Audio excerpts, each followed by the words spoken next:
गुजरात के जूनागढ़ में भी भारी बारिश ने तबाही मचाई हुई है। पिछले 24 घंटे में वहां पर हो रही मूसलाधार बारिश से नदियों का जलस्तर लगातार बढ़ा हुआ है, जिसकी वजह से वहां के लोगों का जीना मुहाल हो गया है। जूनागढ़ जिले से सामने आए एक वीडियो में नदी तेज बहाव से बहती हुई दिखाई दी, जिसका पानी किनारे बने मंदिर और मकानों में जा घुसा। वहीं दूसरे इलाकों से भी इसी तरह की तस्वीरें सामने आई हैं, जिसमें चारों तरफ पानी ही पानी दिखाई दिया, जिनमें कई गाड़ियां भी फंसी हुई नजर आई।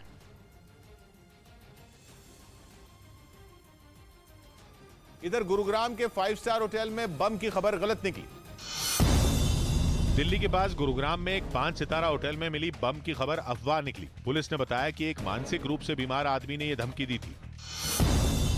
जर्मनी की कार बनाने वाली कंपनी मर्सिडीज की एक टीम हांगकांग से महाराष्ट्र के ठाणे पहुंच गई। ये टीम साइरस मिस्त्री की उस कार की जांच करेगी जो पिछले दिनों सड़क हादसे का शिकार हो गई थी। इस सड़क हादसे में साइरस मिस्त्री समेत 2 लोगों की मौत हो गई थी।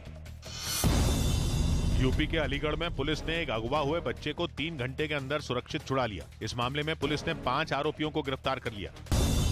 2024 में अपने गगनयान मिशन से पहले भारत अंतरिक्ष में 2 ट्रायल मिशन पूरे करेगा, जिसकी शुरुआत इस साल के आखिर में हो सकती है। बताया गया कि कोरोना की वजह से इस मिशन में 2 साल की देरी हुई। दूसरा जो ट्रायल होगा उसमें एक रोबो जाएगा। महाराष्ट्र के सिंधुदुर्ग जिले में एक मंदिर में घुसे चोर वहां रखी दान पेटी से पैसे चुराकर फरार हो गए। इधर उत्तर प्रदेश के प्रतापगढ़ से हैरान करने वाला एक मामला सामने आया है। वहां पर एक विधायक के करीबी पर एक आदमी को बुरी तरह से पीटने का आरोप लगा है, जिसका एक सीसीटीवी वीडियो भी सामने आया। आरोप है कि इसमें विधायक राजेंद्र मौर्य के करीबी ने एक आदमी से जबरदस्ती मारपीट की। वीडियो में एक आदमी को कुछ लोग सीढ़ियों की तरफ दबोचते हुए नजर आए, तभी पीछे से आए एक शख्स ने उस पर हमला बोल दिया। वीडियो में वो आदमी उसे जूतों से मारता हुआ दिखा। दावा किया गया है कि होटल में हुए किसी मामूली विवाद से विधायक का करीबी भड़क उठा, जिसके बाद उसने वहां पर जबरदस्त हंगामा किया। जानकारी के मुताबिक वीडियो के वायरल होने के बाद विधायक के करीबी के खिलाफ शिकायत दर्ज कर ली गई है। इस बीच भारी बारिश और बाढ़ में हुई फजीहत के बाद बेंगलुरु में अवैध निर्माण गिराए जाने का काम शुरू हो गया।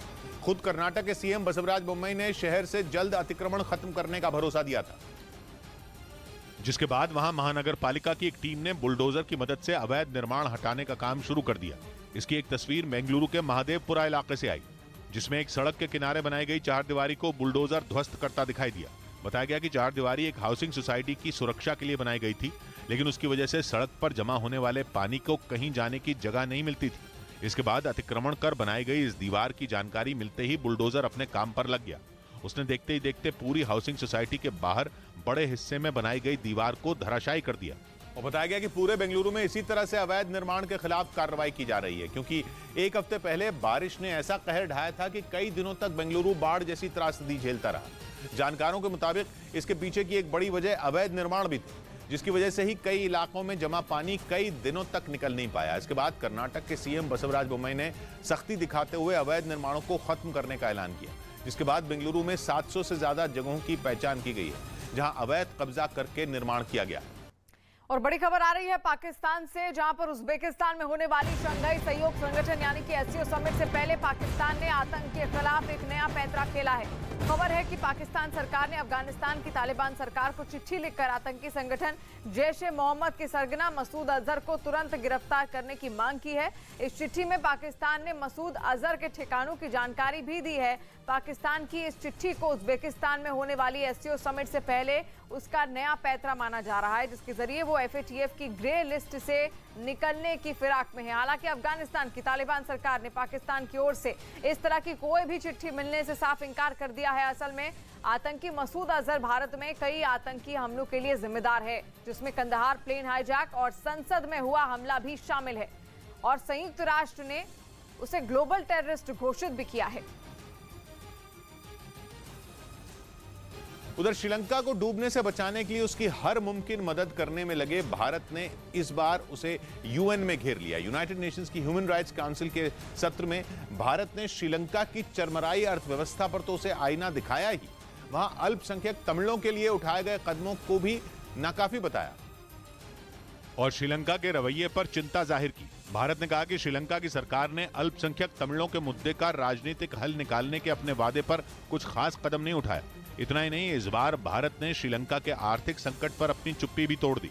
भारत इस साल श्रीलंका को लगभग 30,000 करोड़ रुपए की मदद दे चुका है, लेकिन इसके बावजूद उसने कभी श्रीलंका के आर्थिक फैसलों पर सार्वजनिक तौर पर सवाल नहीं उठाए। मगर यूएन के कार्यक्रम में भारत ने श्रीलंका की वेंटिलेटर पर पड़ी अर्थव्यवस्था का मुद्दा उठा ही दिया और दो टूक कहा कि श्रीलंका के आर्थिक संकट ने दुनिया को दिखा दिया है कि कर्ज से चलने वाली अर्थव्यवस्था का हश्र क्या होता है। हालांकि भारत ने अपने जिक्र में चीन का नाम तो नहीं लिया, लेकिन समझदार को इशारा ही काफी होता है, क्योंकि श्रीलंका की लुटिया चीन के कर्ज के जाल ने ही डुबोई है।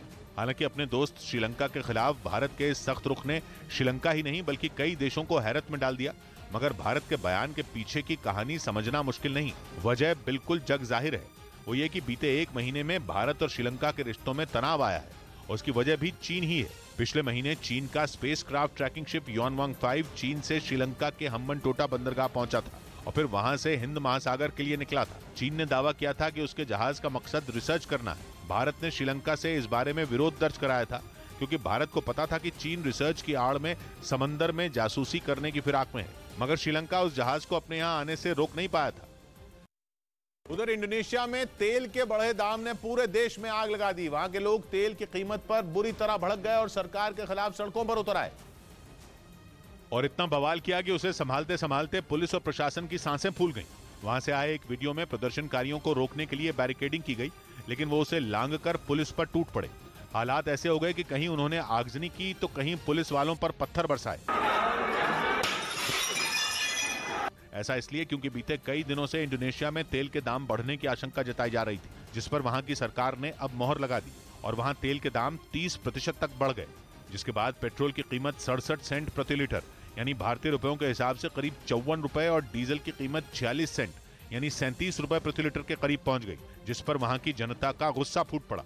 इसके बाद कुछ प्रदर्शनकारी तो रैली निकालते हुए सरकारी दफ्तरों को घेरने पहुंच गए, जिनसे सड़कें जैम हो गईं। वहीं एक जगह पर तो लोगों ने एक दफ्तर का लोहे का गेट ही उखाड़ लिया। बताया गया कि वहां तेल के बढ़े दामों का असर सबसे ज्यादा छात्रों और मजदूर वर्ग पर पड़ेगा, इसलिए इसके खिलाफ जनता पूरे जोर शोर से विरोध जताने के लिए सड़कों पर उतर आई। और झारखंड के जमशेदपुर में बारिश के बाद शहर से सबसे बड़े सरकारी अस्पताल में पानी भर गया है, जिसके बाद मरीजों की मुश्किलें अब लगातार बढ़ती जा रही हैं। मरीज मुश्किल का सामना कर रहे हैं, जिसका वीडियो भी सामने आया है। बताया गया कि 2 दिनों से साइक्लोनिक बारिश हो रही है, जिससे एमजीएम मेडिकल कॉलेज के बर्न वार्ड में पानी भर गया। इसके बाद अस्पताल स्टाफ के साथ मिलकर मरीजों के परिजन बाल्टी से पानी निकालते दिखे। स्थानीय लोगों के मुताबिक करोड़ों रुपए सालाना फंड मिलने के बाद भी हर साल कोल्हान के इकलौते सरकारी अस्पताल का बर्न वार्ड जलमग्न हो जाता है। इस बीच जल भराव के बाद बर्न वार्ड में भर्ती मरीजों में इन्फेक्शन का खतरा मंडरा रहा है। उधर असम पुलिस ने भारत में आतंक फैलाने की खूंखार आतंकी संगठन अल-कायदा की बड़ी साजिश का पर्दाफाश करने का दावा किया। आरोप है कि इसके लिए आतंकी संगठन ने असम को अपना गढ़ बनाया था, जहां उसके 5 मोहरे पिछले 2 बरसों से आतंक का जहर घोलने में जुटे थे। लेकिन असम पुलिस ने दावा किया कि इस साल जुलाई में अल-कायदा के इस मॉड्यूल के सरगना मुस्तफा की गिरफ्तारी से आतंकी साजिश का भंडाफोड़ हो गया। आरोप है कि वो 2018 से मोरीगांव में अवैध तरीके से मदरसा चला रहा था और उसकी आड़ में युवाओं को देश विरोधी गतिविधियों के लिए बरगलाने में लगा था।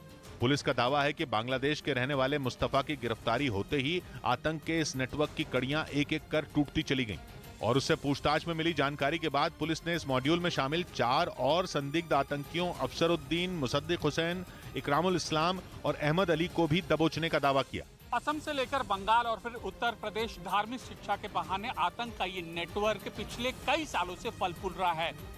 मोरीगांव में गिरफ्तारियों के बाद असम पुलिस ने छापेमारी तेज कर दी और 40 से ज्यादा संदिग्ध आतंकियों को गिरफ्तार कर उनके नेटवर्क को तार-तार करने की बात कही।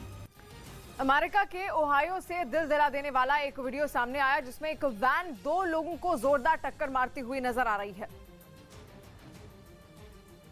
भीषण हादसे का खौफनाक वीडियो ओहायो के सिनसिनाटी का है, जहां शॉपिंग कॉम्प्लेक्स के आगे सड़क पार कर रहे एक दिव्यांग और उसके पास खड़े दूसरे शख्स को एक वैन ने टक्कर मार दी। वैन की रफ्तार इतनी तेज थी कि टक्कर लगते ही दोनों लोग उछलकर थोड़ी दूर तक जा गिरे। इतने में आसपास मौजूद लोग मौके पर पहुंचे, लेकिन इस बीच वैन से एक महिला बाहर निकली और हादसे का शिकार हुए एक शख्स को पीटने लगी और सुरक्षा कर्मी के पहुंचते ही महिला मौके से भागने लगी। बताया जा रहा है कि वैन को एक महिला चला रही थी और इसी महिला ने ही एक शख्स को अपना निशाना बनाते हुए उसे वैन से टक्कर मार दी। लेकिन इस हादसे में एक राहगीर भी इसकी चपेट में आ गया और जोरदार टक्कर में उसकी मौत हो गई, जबकि दूसरा शख्स गंभीर रूप से घायल हो गया। उधर विदेश मंत्री एस जयशंकर के सऊदी अरब के दौरे से पाकिस्तान में खलबली मच गई। अपने पहले दौरे पर वहां पहुंचे एस जयशंकर ने क्राउन प्रिंस मोहम्मद बिन सलमान से मुलाकात की, जिसके बाद पाकिस्तान के पूर्व राजनयिक अब्दुल बासित ने शहबाज सरकार को सतर्क रहने की सलाह दे दी। और ऐसा इसलिए क्योंकि पिछले कुछ सालों में भारत और सऊदी अरब के बीच राजनीतिक, सुरक्षा और ऊर्जा समेत कई क्षेत्रों में संबंध लगातार मजबूत हुए हैं। जानकारों का मानना है कि प्रधानमंत्री मोदी के कार्यकाल में जिस तरह से सऊदी अरब भारत के करीब आया है, उसने पाकिस्तान की नींद उड़ा दी है। दोनों देशों के बीच बढ़ रहे कारोबारी रिश्ते भी उसे फूटी आंख नहीं सुहा रहे। खासतौर पर भारत और सऊदी अरब के बीच कच्चे तेल का कारोबार, यूक्रेन से युद्ध की वजह से पश्चिमी देशों के आर्थिक प्रतिबंध झेल रहा रूस भारत को कम दाम पर तेल बेच रहा है। इसके बाद भी भारत ने सऊदी अरब से तेल लेना बंद नहीं किया। आंकड़ों के मुताबिक भारत अपनी जरूरत का 18% कच्चा तेल सऊदी अरब से आयात करता है। यही नहीं, भारत की जरूरत की 30% LPG भी वहीं से आती है। इसके साथ ही सऊदी अरब भारत का चौथा सबसे बड़ा ट्रेड पार्टनर है। पिछले कुछ सालों में दोनों देशों के बीच कारोबार एक नई ऊंचाई पर पहुंचा है। माना जा रहा है कि भारत और सऊदी अरब के बीच मजबूत होते रिश्तों ने पाकिस्तान को चिंता में डाल दिया है। और इसी वजह से वहां के पूर्व राजनयिक अब्दुल बासित पाकिस्तान को आंखें खोलकर रखने की नसीहत दे रहे हैं। असल में सऊदी अरब पाकिस्तान के ज्यादा करीब माना जाता था, लेकिन जब सऊदी अरब में मोहम्मद बिन सलमान क्राउन प्रिंस बने और पाकिस्तान में इमरान खान की सत्ता आई, तो दोनों देशों के बीच रिश्तों में तल्खी देखी गई। इसके बाद भी पाकिस्तान की खस्ताहाल अर्थव्यवस्था को संभालने के लिए सऊदी अरब ने वहां कई बार निवेश किया, लेकिन बिगड़े रिश्तों की वजह से पाकिस्तान को इसके लिए भी लगातार गुहार लगानी पड़ी थी। यानी सऊदी अरब ने न चाहते हुए भी उसकी मदद की। अब अगर भारत के साथ सऊदी अरब के रिश्ते और मजबूत हुए तो आतंक को पनाह देने वाले पाकिस्तान को झटका लग सकता है। सऊदी अरब और उसके बीच की खाई बढ़ सकती है। इधर जरूरी दवाइयों की नई लिस्ट जारी हो गई। केंद्र सरकार ने जरूरी दवाइयों की नई राष्ट्रीय सूची जारी कर दी, जिसके बाद ये दवाइयां लोगों को बेहद कम दामों में मिल सकेंगी। प्राइस अभी रिवाइज होगी ताकि मेडिसिन सभी को सस्ती मिले। अमरावती में हुई उमेश कोल्हे की हत्या के मामले में NIA ने फरार आरोपी शहीम अहमद पर 2 लाख का इनाम घोषित कर दिया। बैडमिंटन खिलाड़ी HS प्रणॉय को ताजा जारी वर्ल्ड रैंकिंग में 2 पायदान का फायदा हुआ और वो 16वें नंबर पर पहुंच गए, जबकि किदाम्बी श्रीकांत भी 2 पायदान ऊपर चढ़कर 12वें स्थान पर पहुंच गए। इधर दिल्ली के नजदीक गाजियाबाद के साहिबाबाद इलाके में कपड़ा सुखाने को लेकर हुए विवाद में 2 पक्ष आपस में भिड़ गए और बाद में इस घटना का एक वीडियो सोशल मीडिया पर जमकर वायरल हो गया, जिसमें बीच सड़क पर दोनों पक्षों के लोग एक दूसरे पर ताबड़तोड़ लात घूंसे बरसाते दिखे। जो वीडियो सामने आया उसमें 2 महिलाएं सड़क के बीचों बीच झगड़ती नजर आई। इस दौरान दोनों एक दूसरे के बाल खींचती और हाथापाई करती रहीं, जबकि थोड़ी ही दूरी पर कुछ और लोग एक दूसरे से उलझे रहे। मारपीट और हंगामे की वजह से वहां लोगों की भीड़ लग गई। कुछ लोगों ने मारपीट कर रहे लोगों को छुड़ाने की कोशिश भी की, जिसका उन पर कोई असर नहीं हुआ। इस बीच एक आदमी सड़क पर झगड़ा कर रही दूसरे पक्ष की महिला पर टूट पड़ा। आरोप है कि उसने उस महिला के न सिर्फ बाल खींचे बल्कि उससे मारपीट भी की। हालांकि बाद में सोशल मीडिया पर वीडियो के वायरल होने के बाद पुलिस ने एक आरोपी को गिरफ्तार कर लिया। इस बीच चीन की गीदड़ भभकी के बीच पहली बार अमेरिका ने ताइवान को आधुनिक हथियारों से लैस करने की कवायद तेज कर दी। पश्चिमी मीडिया के मुताबिक इसके लिए जल्द ही अमेरिकी संसद में एक बिल पर वोटिंग होगी, क्योंकि अगस्त की शुरुआत में अमेरिकी संसद की स्पीकर नैन्सी पेलोसी के ताइवान दौरे के बाद से चीन बुरी तरह भड़का हुआ है और वो लगातार जंग की धमकी दे रहा है। ऐसे में अमेरिका का मानना है कि हमले से पहले अगर ताइवान को हथियारों से लैस नहीं किया गया तो उसे बचाना मुश्किल हो जाएगा। इसीलिए अमेरिका की संसद में ताइवान पॉलिसी एक्ट बिल पेश किया गया, जिसे मंजूरी मिलने के बाद ताइवान को $450 करोड़ यानी भारतीय रुपयों में करीब 36,000 करोड़ के हथियार और दूसरी सैन्य मदद देने का रास्ता साफ हो जाएगा। साथ ही अमेरिका ताइवान को हथियार खरीदने के लिए $200 करोड़ मतलब भारतीय रुपयों में करीब 16,000 करोड़ का लोन भी दे सकेगा। और अगर ये बिल पास हो गया तो ताइवान के खिलाफ किसी भी तरह के मिलिट्री ऑपरेशन